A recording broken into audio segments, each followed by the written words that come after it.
Okay, good afternoon, ladies and gentlemen. Welcome to our halftime press conference. Before we start, let me just tell you that we have two channels for translation. Channel 1 is for English and the channel 2 is for Russian. So please respect this rule during our press conference. And well, after an exciting group phase with 12 matches and 34 goals, it's a halftime.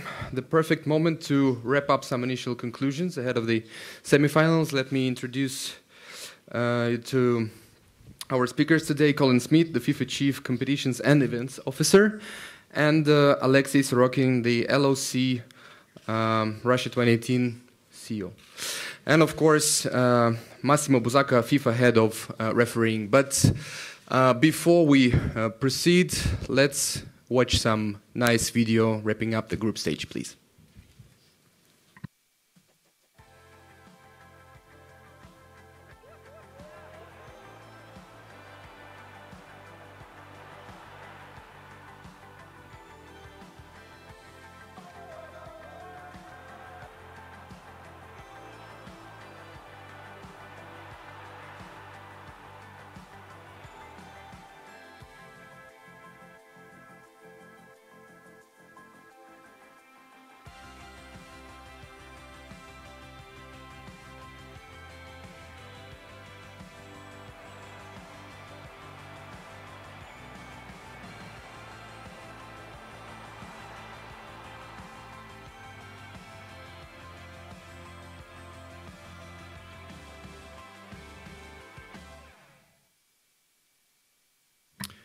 Okay, some nice video in the beginning.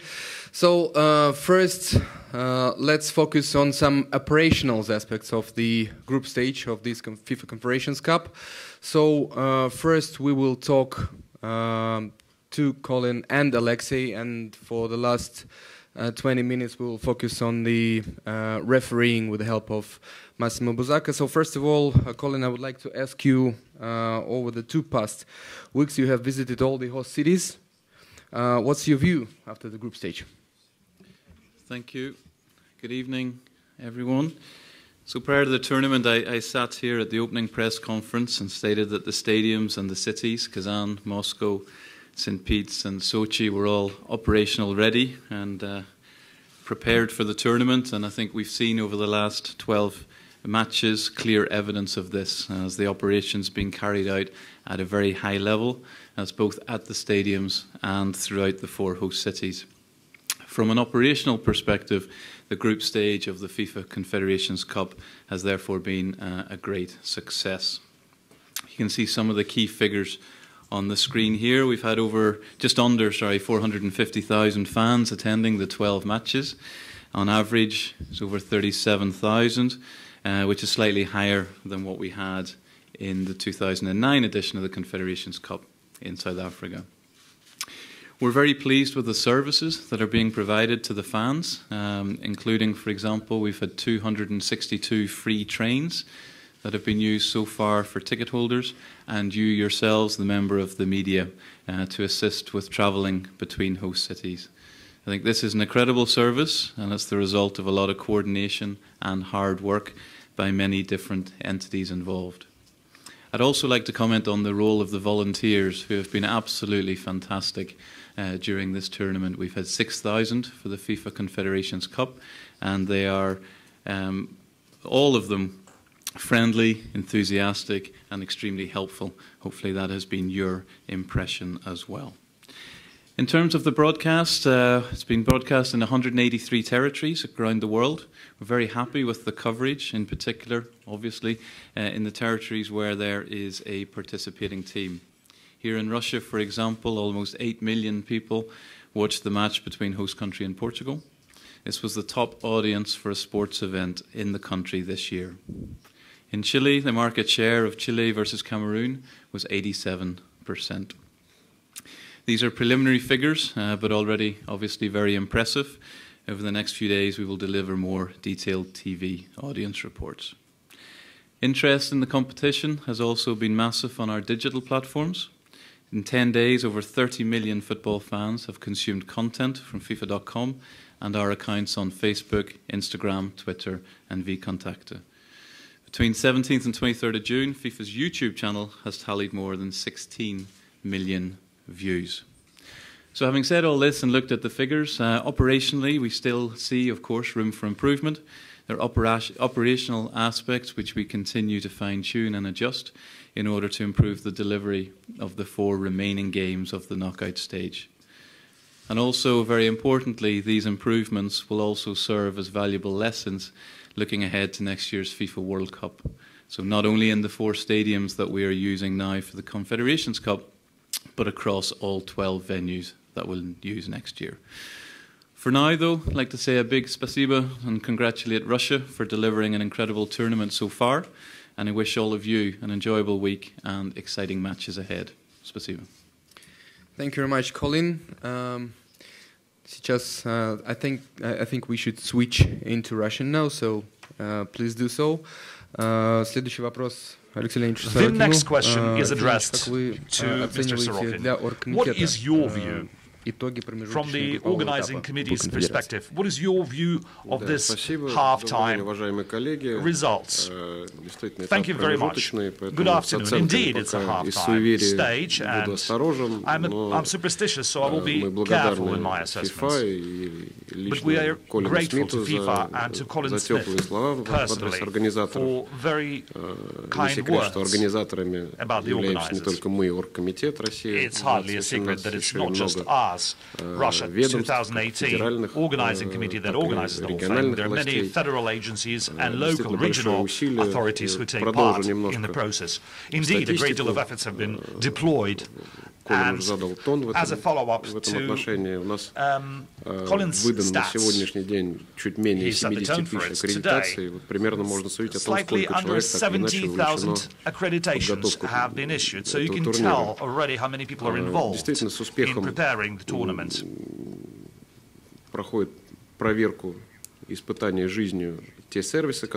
The services have been tested successfully, and I mean the services that we have prepared for the fans, our client groups from FIFA, the spectators, and this includes free travel between the cities, free shuttles within the cities, free public transport in the host cities, visa-free entry into the country using fan IDs. Hundreds of guests from abroad already use this service and is fully operational.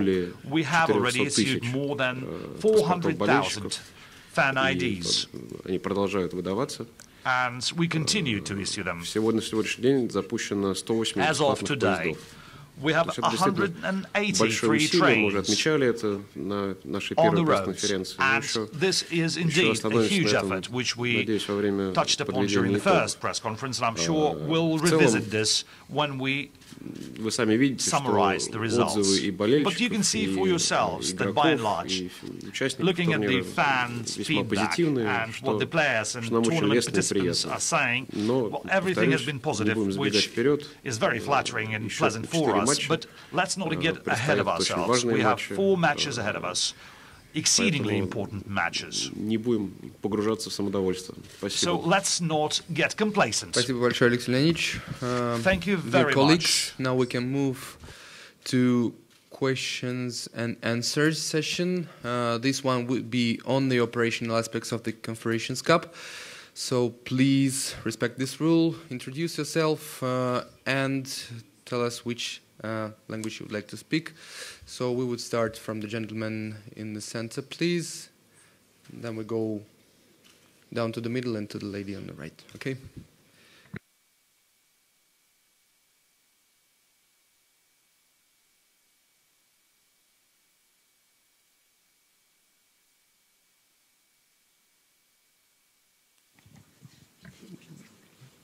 We don't have the...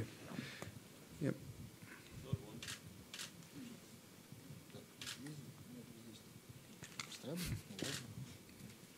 Maybe operationally we do still have a couple of challenges. Антон Хлыщенко, Интерфакс, Северо-Запад. Вопрос состоит из двух частей. Первая часть обращена к Колину Смиту, вторая к Алексею Сорокину.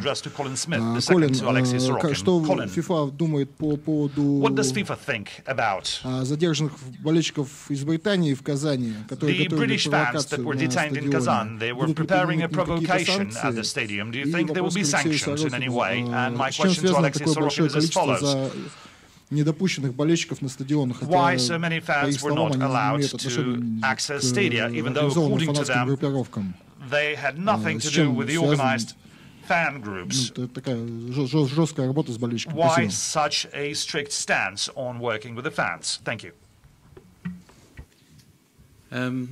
With regards to sanctions, obviously it's not for me to comment or speculate on what will be decided regarding those individuals. What I would say is that we have confidence in the security arrangements that have been put in place. I think those of us who have been involved in this tournament, it's impressive to see the security arrangements that have been there, from the screening procedures to the stewards and the helpfulness of them on site. My understanding, or certainly from the media report I read, was that these individuals were looking to try to bring prohibited items into a stadium. And so, you know. Sorry, I'm just answering this question. Can you use the microphone? Can you confirm that Brits were arrested or detained? No. Okay. So I was asked to comment on the sanctions. What I'm saying is what I've read, because that's all I'm aware of, is that they were attempting to bring prohibited items in. And I think it's good that such items have been stopped in the way that they were.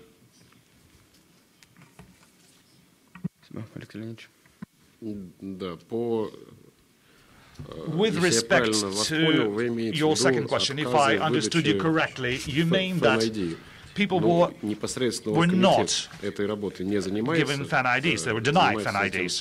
Well, this is not up to the organizing committee to issue fan IDs. This is done by the relevant agencies. I can only surmise that these people, and I'm sure there are not that many of them, perhaps we're talking about some isolated cases. So these persons, for whatever reasons, were not granted access to stadia. They were denied access to football matches. You know that we have changed our legislation, and now if someone was involved in a violation of law at football matches, they may be denied access to one, two, or several matches. Or these people provided false information. These would be the two logical reasons, but then again, this is not entirely our purview, and we can't comment, and I'm sure we're talking about isolated cases only. Thank you, Colin. Thank you. Alexei, thank you, Colin. Please. Ябилов Даниил, газета «Деловой Петербург». Вопрос будет к Колину. Petersburg newspaper. My question is for Colin. Прекрасные цифры по You телеэфирам, have just 8 cited миллионов beautiful тысяч на одном матче, stats. 8 million 183 страны. viewers just Хотелось бы for услышать one match. лично ваше мнение. 183 Чьи markets. имиджевые потери, I'd like to FIFA know или your страны-организатора, opinion. то есть Whose России, будут image do you выше, think если вдруг will стороны не suffer? успеют договориться по стоимости FIFA телеправ or на Russia, чемпионат мира if 2018 the года. countries do not manage to reach an agreement on the rights, broadcasting rights for the World Cup in 2018. Извините, пожалуйста, я забыл, хотел ответить еще молодому человеку, еще отвлекся. Те лица, они не находятся в задержании, о которых пришла речь в первом вопросе. Они не задержаны. Они сейчас находятся на свободе. Now they are free.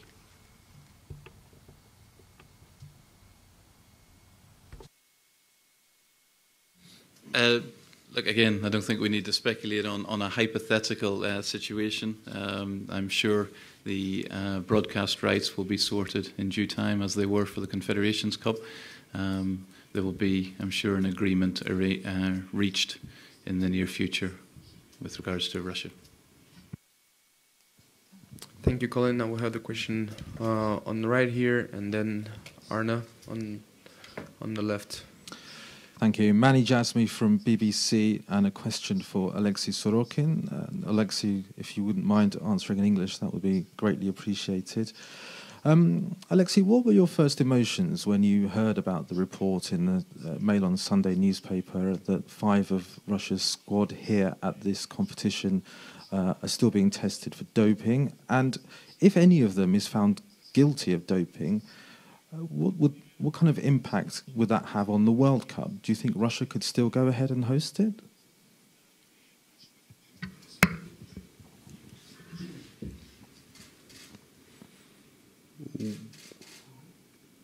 My first emotion was that I felt it's very good that Daily Mail on Sunday is focusing on such issues. That means the tournament is indeed going well, because they're writing about things from the past. But seriously speaking, it's very bizarre that this appears now. It is clear that it's absolutely made-up news. We have received a very clear response from FIFA that players have been tested both pre-match and after-match, according to pre-match and after-match procedures. All the results are negative, so I do not see what is there to discuss in this regard. Most of the players play in Euro Cups. They are tested regularly. In general, there hasn't been a single doping incident in the Russian football in many recent years. So maybe we should discuss other things other than this. We do not regard this as any serious matter. It's very strange to find it in British papers right now. Just to confirm from our side, in terms of the anti-doping procedures, the Russian squad have, as all players participating in the tournament, there was pre-testing. Because the final lists of players are only known later, those who have not been pre-tested, there is testing then obviously during the tournament as well. And so far all tests have been negative for all tests that have been carried out on all teams.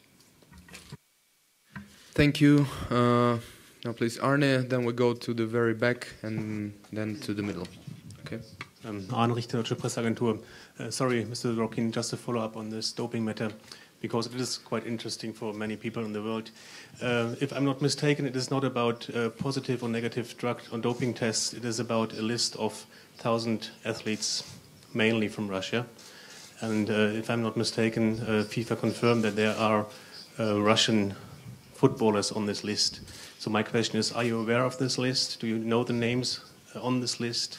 And what are your next steps to do? Are you in cooperation with FIFA? What do you want to do to clear the situation? Because nearly all of us don't really know what's going on exactly. We certainly cooperated in these matters, not only with FIFA, but with all agencies concerned. But I can only reiterate that despite any allegation in any report, there are clear-cut test results. That is the most important thing. Why should we comment somebody's allegations which appear on the basis of incredible witness? We should speak about the facts. The fact is our players are constantly tested. During Euro, we know that for a fact that despite common practice, there were many occasions where the entire team was tested, not a couple players, but the entire team. There hasn't been a single incident of positive result. That is an absolute fact. We can discuss endlessly somebody's allegations, somebody's suggestions, etc., but there are clear facts. Okay, gentleman on the back, yeah. Thank you. Давид Генкин, «Комсомольская правда». У меня вопрос к Алексею Сорокину.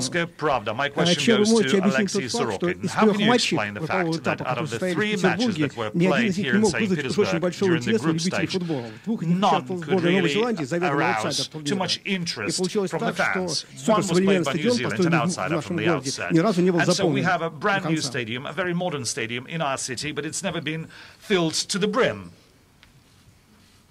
Вы понимаете, во-первых, наше дело организовывать матчи, а не что-то объяснять. Во-вторых, мне кажется, что поддержка со стороны россиян, команд не российских, скажем так, а иностранных, огромная. У нас подавляющее большинство зрителей россияне. The vast majority of our fans are Russians. Сборные других стран. They vehemently Мы все supported слышали, как teams from other здесь, в countries. Питере, весь стадион скандировал Камерун. Мы все слышали, как на «Спартаке» зрители скандировали Чили во время матча Чили-Австралия. Я думаю, что частично весьма этически выдержанном стиле надо задать вопрос тем болельщикам, которые не приехали поддержать свои сборные.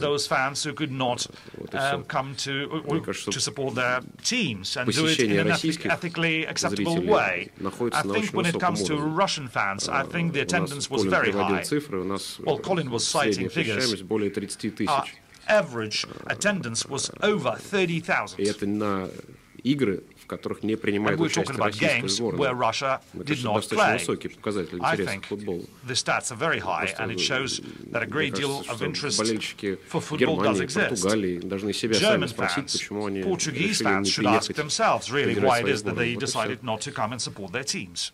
That's it. Okay, thank you. Gentleman in the blue shirt, please. Markus Hamm, German television ZDF. Mr. Sorokin, sorry, I have to go back to the doping issue.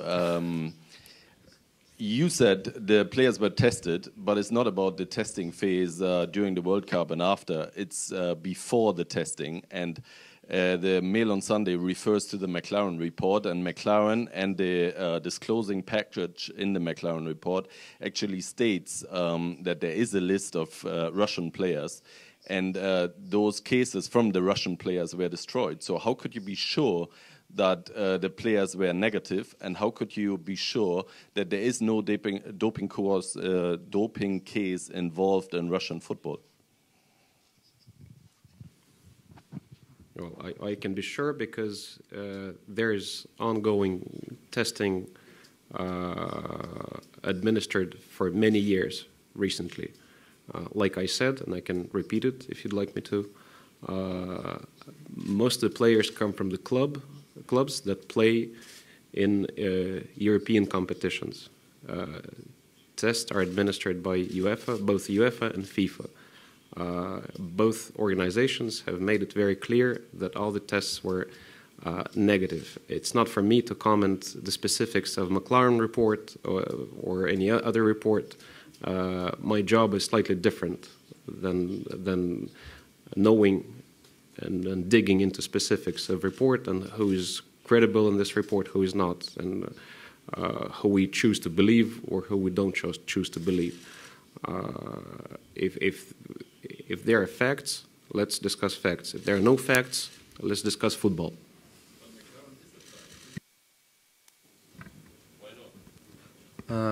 Let's respect the order, gentlemen. Сергей Маслов, газета «Вечерний Петербург». Вопрос Массимо Бузака. Прошу прощения, вопросы Массимо Бузаки будут чуть попозже. Да. So please, gentlemen over here. Константин Беляков, Советский спорт. Вопрос будет на русском. Алексей вам. Алексей Леонидович, такой вопрос. На втором матче в Петербурге, где встречались Камерун и Австралия, мы столкнулись с такой проблемой, что огромное количество бесплатных билетов было роздано для того, чтобы болельщики посетили матч. И это привело к тому, что паспорта болельщиков выдавали до 80-й минуты матча. То есть некоторые могли попасть на игру только уже посмотреть последние 10 минут. Вот знаете ли вы о такой проблеме? Если да, как она должна быть решена? What should have been done to address it? Indeed, we mentioned it, and программа предоставления бесплатных билетов для менее социально защищенных слоев населения, whereby tickets were provided to socially vulnerable people, to children from large families or people with disabilities. And indeed, these tickets were distributed to support football, to support children's schools and youth sporting schools. I do not agree that the number of tickets was huge or surprisingly high, and that this is a source of a problem. было достаточное количество зрителей, которые почему-то решили заблаговременно не получить fan-ID. За счет этого у нас обнаружилась небольшая загруженность тех центров fan-ID, которые работают около стадиона. Мы все-таки рассчитывали на то, что зрители заблаговременно получат идентификацию болельщиков. Мы видим при этом, что во всех городах центры выдачи, которые находятся в центре городов, абсолютно не загружены, и даже, можно сказать, что подчас мы не наблюдаем никаких ни очередей, ни переполнений, и все всячески призываем еще раз всех тех, кто еще не получил fan-ID, делать это заблаговременно. Конечно, те 3 пункта выдачи около стадиона, а теперь их будет больше, на финал. Спасибо Минкомсвязи. Те 3 центра просто не могут справиться с большим количеством людей, которые не подумали об этом заблаговременно. Но это никак не связано с той программой, которую я сказал в начале своего ответа. Связано с тем, что просто всем надо заботиться и сделать это заранее. То же самое коснется чемпионата мира. Мы перед чемпионатом мира в следующем году будем всех призывать делать это вовремя, не рассчитывать на пункты выдачи перед стадионом, которые скорее должны работать на единичные случаи, а не на массовый поток людей. I think I would also add that we would encourage all spectators to come early to the stadium. I mean, there's clearly a culture here of coming last minute to the stadium, and when you've got 40, 50,000 people coming at the same time, it's inevitable that in an event where we have, comprehensive security arrangements in place, that, some queues will form. I think those fans who have come earlier have seen the enjoyment and the entertainment that they can have around the concourses, around the concession areas and inside the stadium when they come earlier. So we would encourage all spectators to come as early to the stadium as possible for the remaining matches and enjoy the atmosphere on site. Thank you. Gentleman on the left, please. Umaid Wasim from Dawn in Pakistan. Question for Mr. Sorokin in English. You say the Mail on Sunday story and you question the timing of it, and you call it that it's coming from the British press, but what would you say about the Danish newspaper Ekstrabladet and Norwegian newspaper Nettavisen doing the story about Russia winning the World Cup and using underhand tactics for it, and another article from that newspaper is going to be focused on you? What do you feel about that?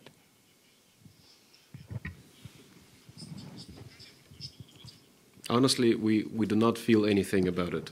We've depleted the number of jokes or humor about stories on the bid. We don't know what else to say. We've given thousands of same explanations. Over time, they do not change. We maintain the same things we've been saying for the last 6 years. We said it during FIFA investigations. We said it to many investigative journalists. Honestly, there is nothing to say, nothing more to say. I think, surprisingly enough, we'll still be discussing it after we've organized the World Cup. But people who write about it should ask themselves why they're still writing about it. Maybe there's nothing to write. Since the tournament is going on well, we have to dig into bygones. Thank you. Gentleman in the middle. Легко Шлифтас, вопрос Колину Смиту. По поводу системы определения лучшего игрока матча. Считаете ли вы ее оптимальной, то, что голосуют болельщики? Потому что, в принципе, уже сейчас можно назвать лучшего игрока матча сборной Португалии.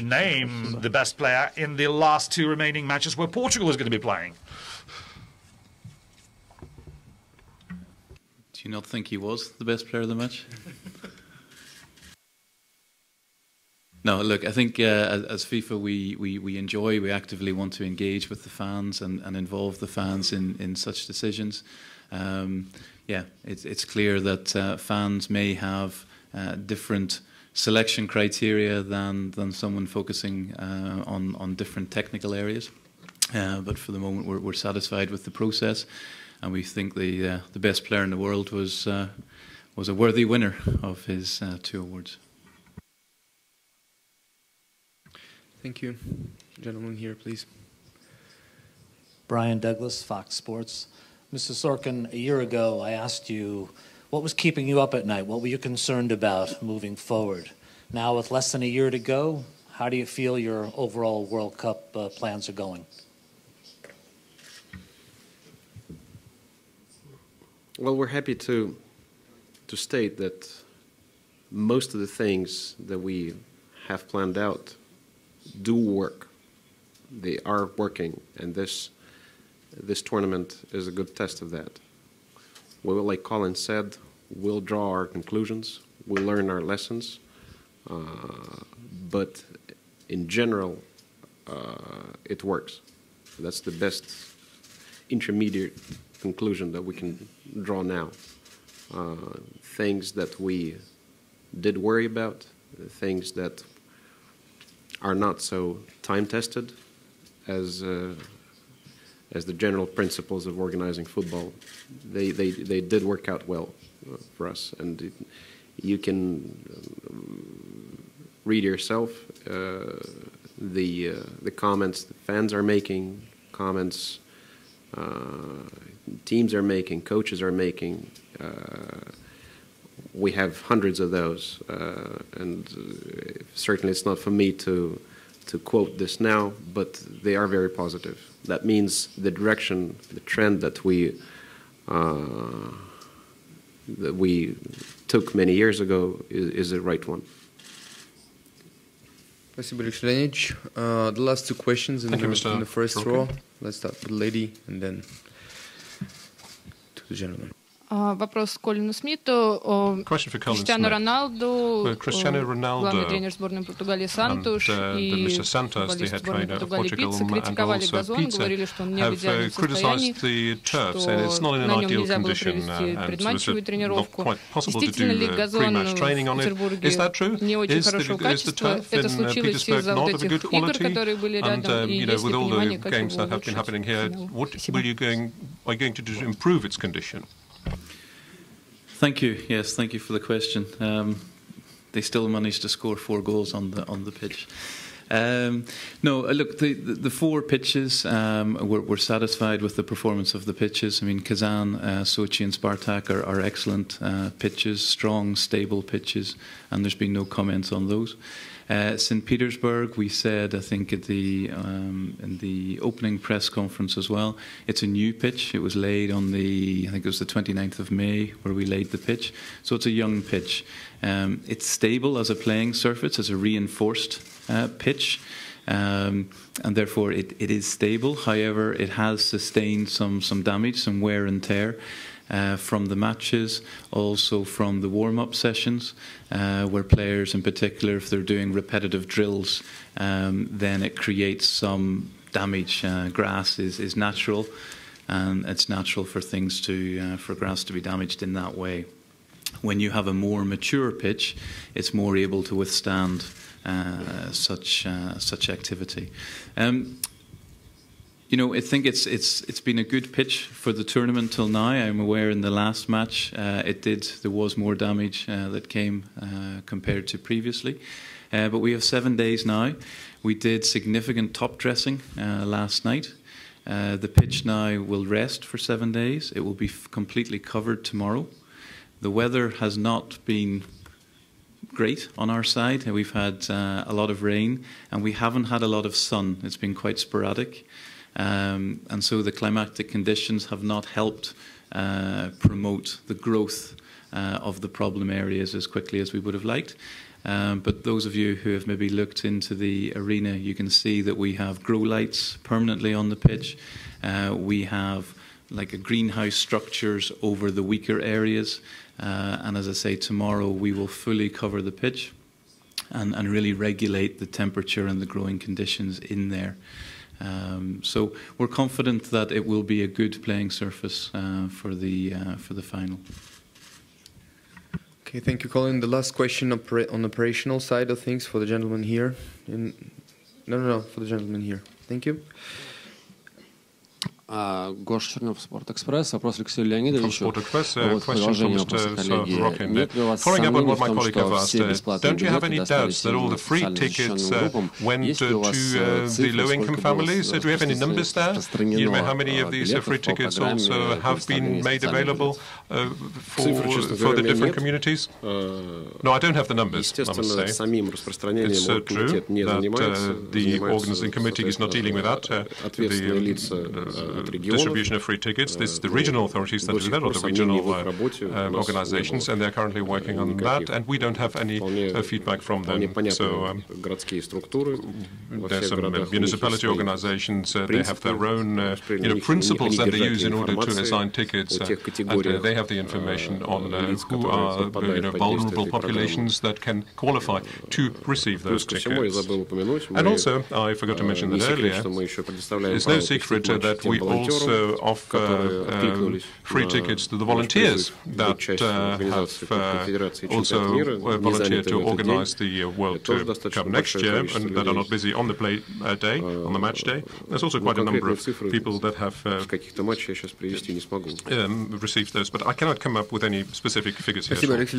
Well, this is time now to switch to the other great feature of the Confederations Cup this year, video assistant refereeing. So Massimo Busacco, who was in charge of the operational part of things, please, this is your time to give your view about the assessment of this new feature at the Confederations Cup. How do you feel? Did it all go well? Good afternoon to everybody. We feel for sure always very good. We are always positive. And it's really my pleasure not only, let's say, to inform you about video assistant referee, because as usual is not the most important preparation for our referees in the competition. But today, the most important information and feedback is that we start in an official FIFA competition, a very important one. And in general, we had really good results. But for sure, and I would like already to start with this information, many aspects should be improved. And this is clear. But what is important to mention today that not clear mistakes were missed. And this is what we are looking for clear errors, clear situation. So in this competition, we had, in 12 games, we had almost 29 major incidents decided correctly by the referees, so 29 important decisions, and confirmed by video assistant referee. 7 decisions reviewed by video assistant referee, and 6 game-changing decisions corrected as a result of the VAR intervention, and 4 were offside. In Korea, just to give you an idea, we had in the Under-20 and the World Cup Under-20, 12 decisions in 52 games. And at the end, in 52 games, we didn't have, let's say, again, any clear mistake missed. And this is, let's say, respecting what the protocols say. We are looking for clear errors. We are looking for something that today we'll still remember after many years we are playing football, and not something that you saw today and tomorrow you will forget because it's not a clear situation. And this we say from the beginning, and we want to continue with that. So after the conclusion, in this competition, we can work for the future, for sure, and we have to, for important results that we have today in our hands. So we have conclusion, we know what was working, what not, and for sure, we will see how we can improve. We are talking, and just have finished with our chairman, Mr. Collina, how we have to work in the future, how we have to insist also member association to convince, to start, and to give us also to FIFA the possibility to have more referees instructed to be in the pitch and understand this new way to decide. Theory and clear protocol is important, but the practical session we are doing, like today, some of you were there in the pitch, is crucial, is mandatory. Simulate situation with player in practical session, understand when the game should be stopped, and reduce the time of review. Short and clear communication, this we are looking for. If too long, confuse. As it happened, we know for sure. Instruct referee was not a big challenge, it's not a big challenge. VARs, yes, believe me. Need time for this new approach. I was on the pitch many times. You decide by emotion, by adrenaline. Now is the new way to decide. Need time. We know that. So that is why we have to continue to develop refereeing as we are doing today. If not, technology will replace our human aspect. We don't want that. Before we started, one microphone was not working. Imagine if it happened in the game. Technology will not work. What we do? We stop? We don't officiate anymore? No. We want always to convince that referees have to continue to decide. Only clear mistake, only those scandals that everybody saw in the stadium at home, and only referee didn't see. This is what media asked for many years. Football were asking. Why this mistake it happened? Why a referee didn't see? He was sleeping. He was not prepared. And we still didn't forget. So we are looking for this situation.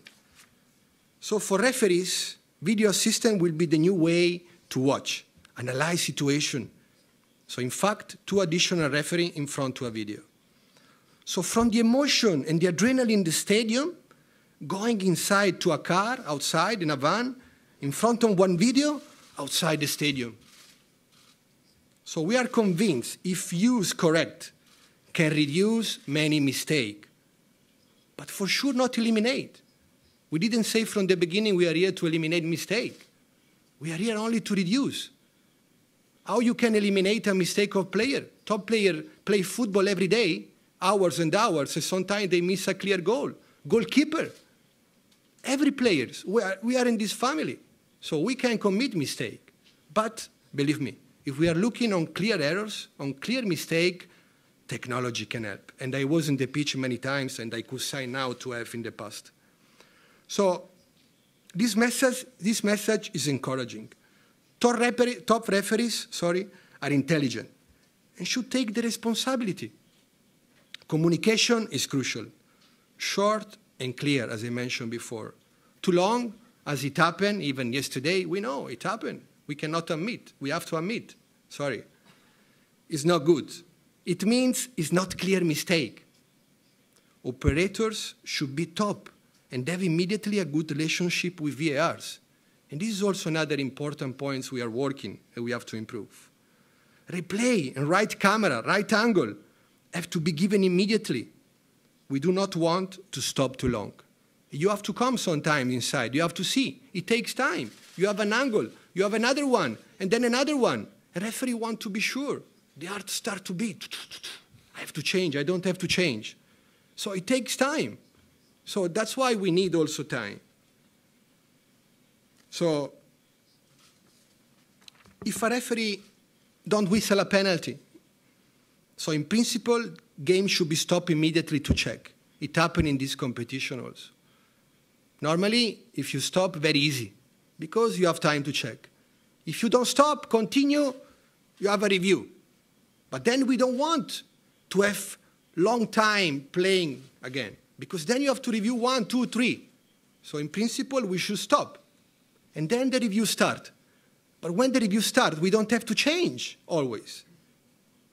Have to be changed only when you have a clear mistake. But you have a moment, let's say, to review and to decide. So this is in principle our target. We will never be perfect, but reduce big mistake, believe me, we will achieve. Big tools of prevention.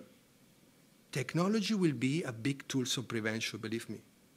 Players will stop clear unsporting behavior. They will know. Camera 1 here, camera 2 here. They will know for sure after a period. So, in my opinion, serious foul play, violent conduct. No more scores by hand. It's not basketball. It's football. We play by foot. You will see the message for sure. A camera will discover for sure. And this I'm really convinced. So our target remains the same. Referee have to be at the right place at the right moment and decide as a first. Technical and disciplinary sanction. Reading the game and football understanding. This is what we are looking for and what almost it happened in this competition. Thank you. Thank you very much, Massimo. Now the questions to Massimo Busacca, please. Okay, let's start from Arna, then we go to the right, then to Damien, to the center, okay? Hello, Arno Richter, Deutsche Presseagentur. English? English, yes. Sorry. Mr. Busacca, which measures must be taken right now to improve the system concretely? What are you talking about? And second question, if the World Cup would start tomorrow, would you recommend to have the system used also in the World Cup? And question to Mr. Sorokin, you as a football fan, can you explain VAR to another ordinary football fan? Can you explain VAR, the video system, to another ordinary football fan? Can I explain the system to another fan? In which language? I can start? So, as I mentioned before, like every implementation needs time. So now many important member associations will start. One of those is your member association. Germany will start officially in a few months. And for us will be an incredible moment to see how VR can be implemented. Italy will start 100%. We have also some other member association. Johannes probably can answer better than me which one will start. But we have few. And this is what is important for us. In FIFA, we have just a few competitions in a year. Confederation Cup, we'll have now Club World Cup, and that's it before the World Cup. So we need, like every national team that will play at the World Cup, we need our players, our referee, the member association, doing this practical every day. So FIFA take the courage to start in a competition. In 5 days, we struck the VRs in this competition. In 5 days. You can imagine what does it mean. So to implement more, to be, let's say, more at the level, we need time. But at the end, let's say, to answer the second question, we are positive. As I mentioned to you, I was on the pitch many times. And believe me, sometimes I say to my fourth official, there is not a video beside you, just to joke, let's say, just to be sure, because in some situation I was not sure. I was looking to someone if could help me. I also had an identity mistake. And then, thanks to God, I asked the player, say, are you committed? And he said, yes, he was honest. But if not, I was in confusion. So I need time. Let's say I need time. But in my opinion, after this time, let's say, a clear errors can be really eliminated in football. So we are positive, and we say our target is the most important competition we have in sports, and we want to be ready in this one.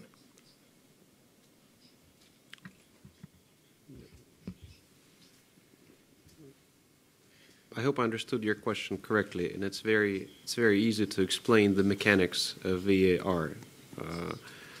Mechanics when the referee on the pitch receives information which is reviewed by referees who are watching the camera, replaying the episode from different angles, different cameras, etc. But it's if you're asking about explaining the reasons for that, I remember very well a few years ago, I was at a General Secretary's meeting at UEFA, and the discussion on VAR just started at UEFA. Suddenly, during that meeting, the then president of UEFA, Michel Platini, stepped into the room. He took the floor, took the microphone, and said, look at me, I'm a famous player. I lost many international competitions. I lost Champions Leagues. I lost many matches because of mistakes. So I can assure you that this is something where we should go. And everybody believed him at that time. So that's where we are now. Okay, thank you. Marco, in the middle, please. And then we'll go to the right. Colin, I have a question towards you. Could you state or could you guarantee that this system will be used at the World Cup next year? I think that's a question for Massimo. I mean, as we've said, this is a test. After we've concluded with the Confed Cup, the referees committee, the chairman, Colina, etc., with other key stakeholders, they will, conduct as after any test, will conduct a proper review process, and once such decisions are taken, I guess you guys will be the first to know. Thank you. I think we have 3 questions on the right. We start from the from the middle, then go back and to the first row. Which person? Okay. Thank you. Manny Jasmine from BBC. A question for Massimo. This VAR is, as you say, a test, just like the Confed Cup is a test for the World Cup. What kind of tweaks, what kind of changes do you think need to happen based on what you've seen so far? Will there be anything in the stadiums to let fans know what's going on? Maybe can we listen to the communication between the video assistant ref and the actual ref? And in this scenario, if the red team scores a goal that is disallowed by the referee, but the ball is in play still, and the blue teams go and score a counter-attack goal in, say, 6 seconds, which is perfectly legal, and then the video assistant tells the referee that the first goal was actually fine, what happens?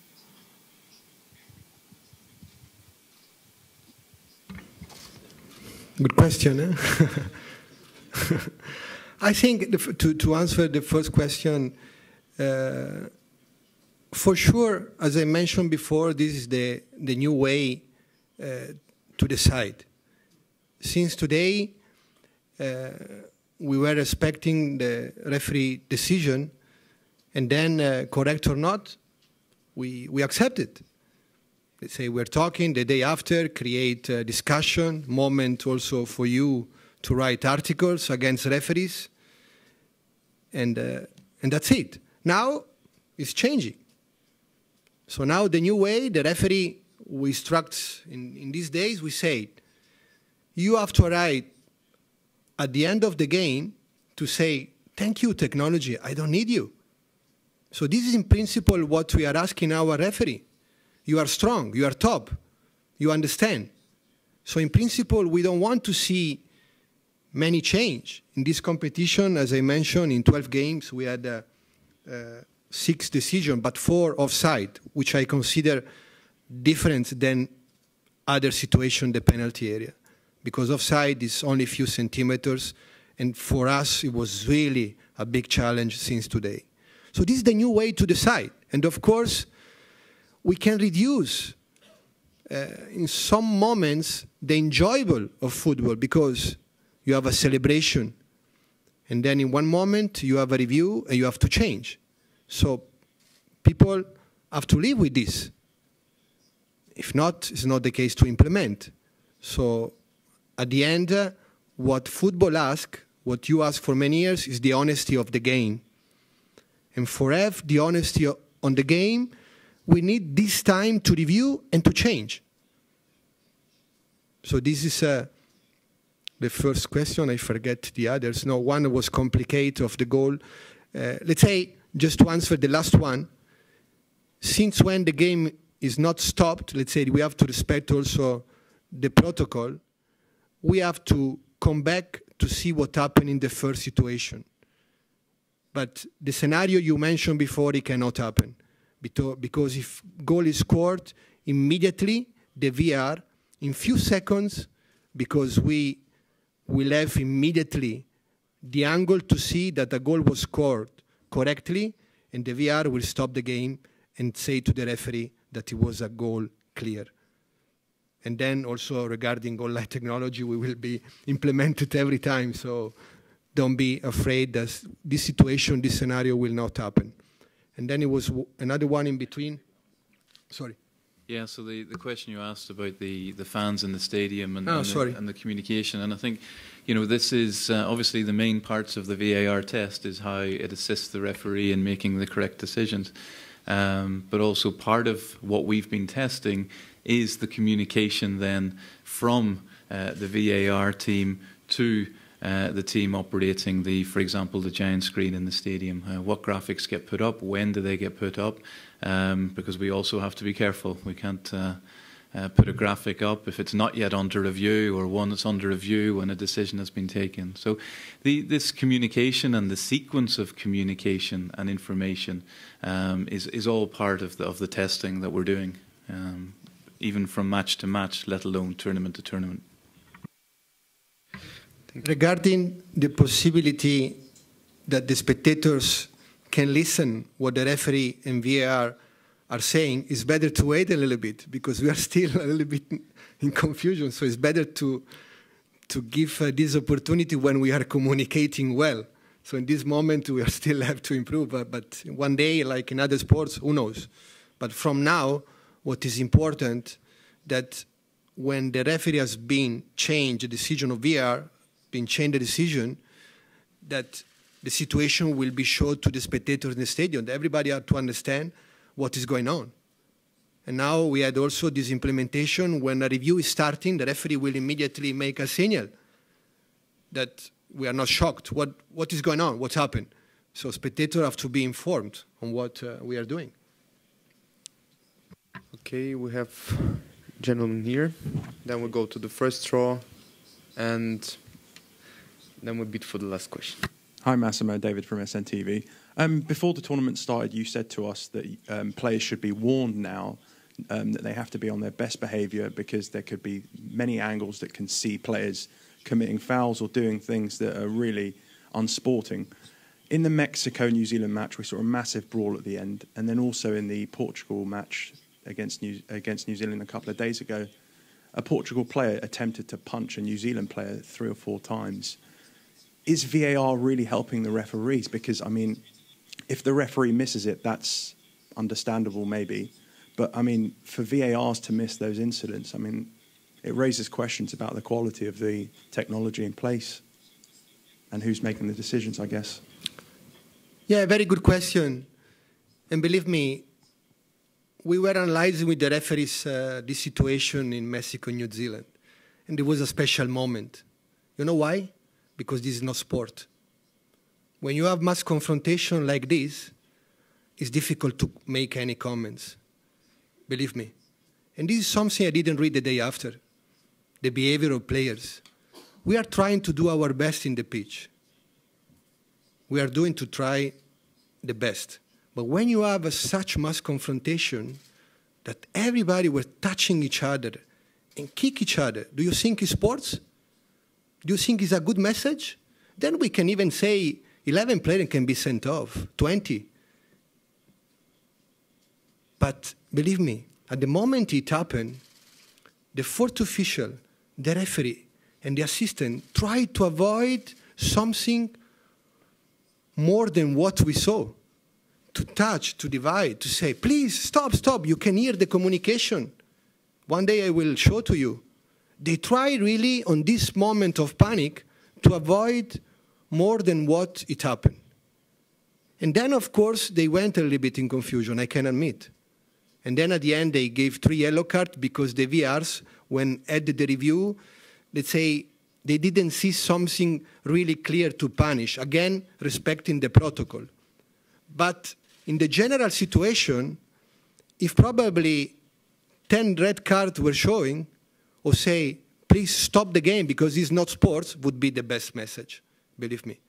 So at the end, of course, in any situation, the referee could do better, and they have to do better. But this is, I consider, not a normal situation, believe me, for sports. Thank you. Gentlemen, first row. Константин Беляков, Советский спорт. Мой вопрос будет на русском. Konstantin Belikov, I have a question in Russian. Наверняка после каждого матча вы разбираетесь с судьями, что происходило. Вы немножко рассказали о том, что происходило после матча Новой Зеландии. You're also looking at what's happened between New Zealand and Mexico. And also have a question on the Cameroon and Germany match.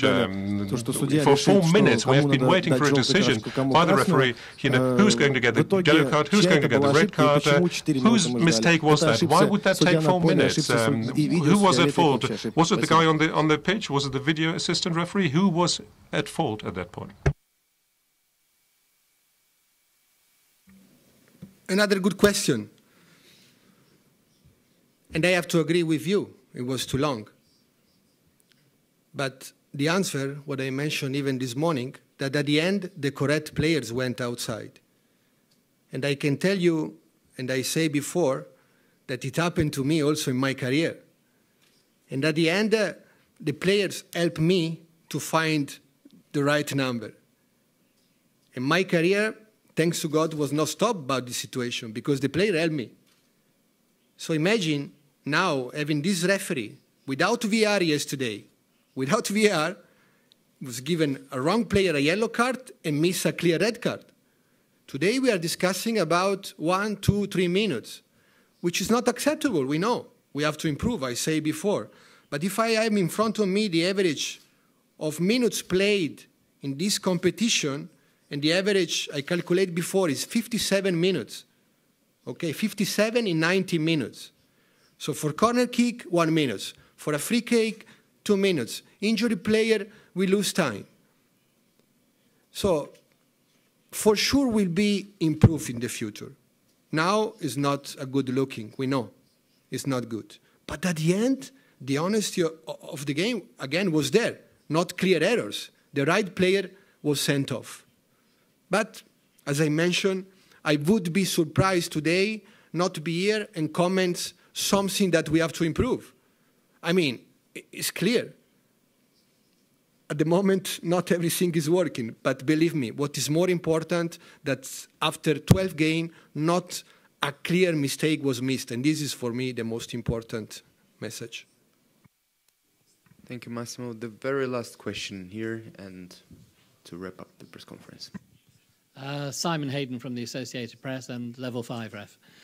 Massimo, Urs Hiddink told us a couple of days ago that what this tournament should have should be the best referees. And there is a strong argument that this tournament does not have the best referees. Would you comment on that and whether the best referees in the world should be here and not weaker ones, which means that FIFA is looking at a geographical argument rather than in terms of talent? But this is, I can say, is your opinion, but for sure it's not my opinion, because if I see again on the statistic, I don't see any single mistake by fouls. I see only some mistake by offside about centimeters. So at the end, about the statistic we had today in our hands, not major problem, let's say, were missed in the most important part of the pitch, which is the penalty area. Then we can always argue, and there's always a personal opinion about quality. But I can confirm you that the referees we have today in this group, in this competition, are really the best, and in my opinion, they also demonstrate during these games. Thank you very much, Massimo. Thank you, Colin and Alexei. Thank you all, and wishing you a very exciting semifinals in Kazan and Sochi later this week.